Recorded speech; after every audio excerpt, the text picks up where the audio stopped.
एक शख्स था, अपनी बीवी से बेपनाह मोहब्बत किया करता था। बदकिस्मती से उसकी बीवी को जल्द की बीमारी लग गई। अब दिन ब दिन उसकी खूबसूरती बदसूरती में ढलती गई।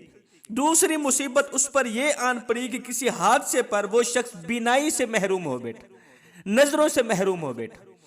अब दोनों मियाँ बीवी इस हाल में गुजर बसर कर रहे थे। बीवी की ये जल्द की बीमारी दिन ब दिन बढ़ती गई। वो इतनी बदसूरत हो बैठी कि कोई भी शख्स उसे देखना गवारा नहीं करता था। इतनी बदसूरत हो बैठी, कोई भी शख्स देखने को कराहत समझता था। अब सारा जहान उसे देखना गवारा नहीं करता था, कराहत करता था। एक उसका शोहर ही था जो बिस्मिल्लाह पढ़ के लुक़मे तोड़ तोड़ के उसके मुंह में डालता, उसे खाना खिलाता, उसे पानी पिलाता। वो सोचती, अगर ये मेरा शोहर अंधा ना होता तो ये मेरे साथ कभी भी ना रहता, मुझे छोड़ देता, मुझे तलाक दे देता। मालिक शुक्र है तेरा कि इस हाल से पहले पहले तूने मेरे शोहर को नबीना कर दिया। मेरा शोहर अगर इन आंखों से मेरी ये बदसूरती एक बार भी देख लेता, मुझे अपने साथ ना रखता। वक्त गुजरता गया, जिंदगी का सूरज ढल गया। इस शख्स की ये बीवी फोत हो गई, इसका इंतकाल हो गया। उसकी जुदाई में, उसके सदमे में शोहर ने अपना सब कुछ फिरोख्त कर दिया। ये शहर छोड़कर दूसरे शहर जाने का फैसला किया। जब दूसरे शहर जाने लगा तो किसी ने रास्ते में आवाज लगाई, ओ अंधे, ओ नाबीने, अब तक तो तुम्हारी बीवी तुम्हारी आंखें बनी हुई थी, वही तुम्हें पकड़ पकड़ कर चलाती थी, खिलाती थी, पिलाती थी। अब कौन तेरी फिक्र करेगा? अब अकेले कैसे रहोगे ओ अंधे? उस शख्स ने कहा, ओ भाई, मैं अंधा नहीं हूं, मैं अंधा बना हुआ था। ओ मुझे अंधा समझने वाले, मैं नबीना नहीं हूं। अल्हम्दुलिल्लाह मेरी आंखें काम कर रही हैं, देखो।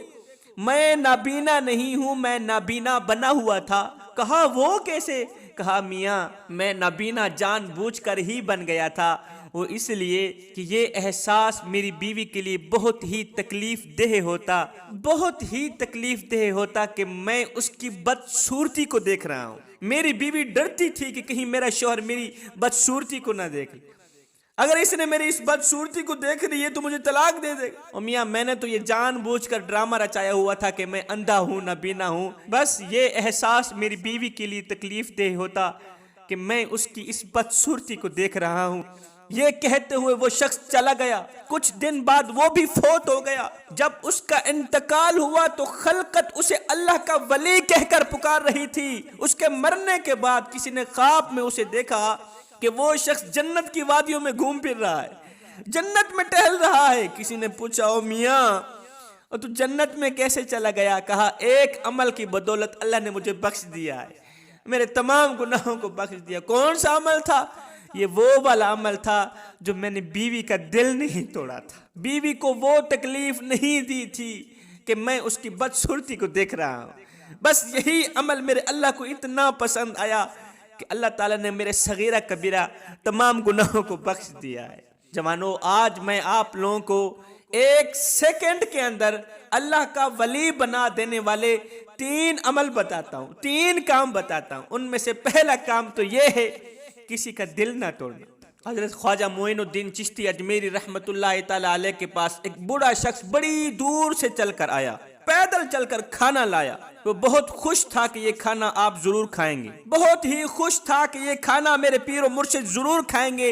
लेकिन वो नहीं जानता था कि पीर और मुर्शिद को रोजा है। जब वो खाना लेकर आया तो आपने उसका दिल रखने के लिए रोजा तोड़ डाला, रोजा तोड़ दिया। वहां पर बैठा एक शख्स बोला, हजरत ये क्या कर दिया? आपका तो रोजा था। आपने फरमाया, रोजा तोड़ने का किफारा है, लेकिन किसी का दिल तोड़ने का किफारा नहीं है। रोजा तोड़ने का किफारा अदा कर सकता हूँ। ये बाबा बड़ी दूर से पैदल चलकर आया है, मेरे लिए खाना बना के आया है, इसका दिल तोड़ने का किफारा हरगिज अदा ना कर सकता। जवानों, ख्याल रखना, कभी भी तुम्हारी वजह से किसी का दिल ना टूटे। एक ही सेकंड में इंसान को अल्लाह का वली बना देने वाले 3 काम। पहला काम ये करना, किसी का दिल ना तोड़ना, किसी को एक पल के लिए तकलीफ ना देना। दूसरा काम, अल्लाह के हुजूर झुकते रहना, नमाज पढ़ते रहना। सुल्तान महमूद गजनवी ने रात को एक शख्स को जलते हुए तनूर के पास सोते हुए देखा। आपने कानों से पकड़कर उसे उठाया। कौन है? कहा, मैं मजदूर हूं। क्या करता है? दिन को मजदूरी करता हूं, रात को इस जलते हुए तनूर के पास सो जाता हूं। कहा सर्दी है, वही सख्त सर्दी है, रात कैसे गुजरती है यहाँ पे? कहा बादशाह आधी रात आप जैसी गुजरती है और आधी रात आपसे अच्छी गुजरती है। बादशाह ने कहा ओ नादान है, और मेरे जैसी रात गुजारने का तसव्वुर नहीं किया जा सकता, तू कहता है मुझसे भी अच्छी रात गुजार रहा है, वो कैसे? कहा बादशाह मैं तत्ती रेत पे सोता हूँ, तू फूलों की सेज पे सोता है। मैं तत्ती रेत पे सोता हूँ, तू फूलों की सेज पे सोता है। जब तेरी और मेरी आंख लग जाती है उस वक्त तुझे पता ये नहीं रहता कि मैं फूलों की सेज पे सोया हुआ हूँ, और मुझे पता ये नहीं रहता कि मैं तनूर के पास सोया हुआ हूँ, आग के पास सोया हुआ हूँ। बादशाह उस वक्त मेरी और तेरी रात एक जैसी गुजर रही होती है। और सुन बादशाह, जब रात का दूसरा पहर आता है ना, जब ये तनूर ठंडा हो जाता है, जब मुझे सर्दी लगने लगती है, उस वक्त मैं उठता हूँ, वुजू करके मुसल्ला बिछा के तहज्जुद के लिए अल्लाह के हुजूर खड़ा हो जाता हूँ। तू फूलों के बिस्तर पे सोया ही रहता है, मैं तहज्जुद पढ़ने के लिए अल्लाह का लाडला बंदा बन जाता हूँ। बादशाह उस वक्त मेरी रात तेरी रात से कहीं ज्यादा अच्छी और बेहतर गुजर रही होती। जवानों, अपनी रात को दूसरे इंसान की रात से बेहतर कर, अपने इन कीमती लम्हात को बेहतर बना लो, अपने कीमती वक्त को अल्लाह के नाम पे कुर्बान कर दो, नमाज पे कुर्बान कर दो। एक ही सेकंड में इंसान को अल्लाह का वली बना देने वाले 3 काम। पहला काम, किसी को दर्द ना देना, तकलीफ ना देना, किसी का दिल ना तोड़ना। दूसरा काम, नमाज पढ़ना, अल्लाह के हुजूर झुकते रहना। तीसरा काम, वालिदैन की खिदमत। एक देहाती शख्स ने गारे मट्टी की मदद से एक घर बनाया। घर में उसने छोटी सी 7 मुसल्लों की मस्जिद भी बनाई, इसलिए कि उसके 7 बेटे थे। जब तामीर मुकम्मल हुई तो उसने अपने बेटों को बुलाया, कहा मेरी ख्वाहिश है, मैं चाहता हूं कि मस्जिद की लिपाई जन्नत की मट्टी से करूं। बेटो मेरी ख्वाहिश है, खुदारा मेरी ये ख्वाहिश पूरी कर दो, मैं चाहता हूं इस कच्ची सी मस्जिद की जो लिपाई है ना, वो जन्नत की मट्टी से करूं। तुम सब भाई जाओ जन्नत की मट्टी तलाश करके लाओ। अब बेटे परेशान हो गए कि जन्नत की मट्टी कहां से लाएं। अब बाप का हुक्म था, इनकार की गुंजाइश बिल्कुल भी नहीं थी। अब 6 बेटे जन्नत की मट्टी तलाश करने के लिए घर से बाहर निकल गए। 7वां बेटा घर में रहा क्योंकि वो बीमार था। सारा दिन मट्टी तलाश करते रहे, पूरा दिन छानते रहे, जन्नत की मट्टी तलाश करते रहे। शाम को खाली हाथ वापस घर लौटे। क्या देखते हैं, छोटा भाई बोरी में मट्टी भर के बैठा है। बाप ने पूछा, बेटे घर बैठे तुझे जन्नत की मट्टी कहां से मिल गई?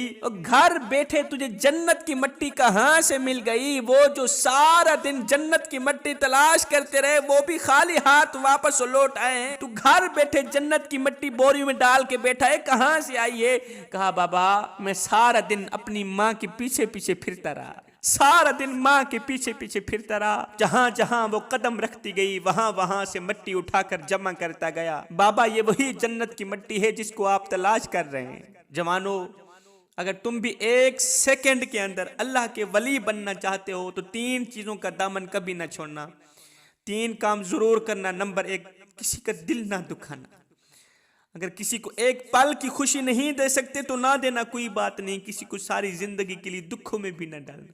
नमाज का दामन कभी ना छोड़ना, वालिदैन की खिदमत कभी ना छोड़ना। इंशाअल्लाह तुम अल्लाह के वली बन जाओगे।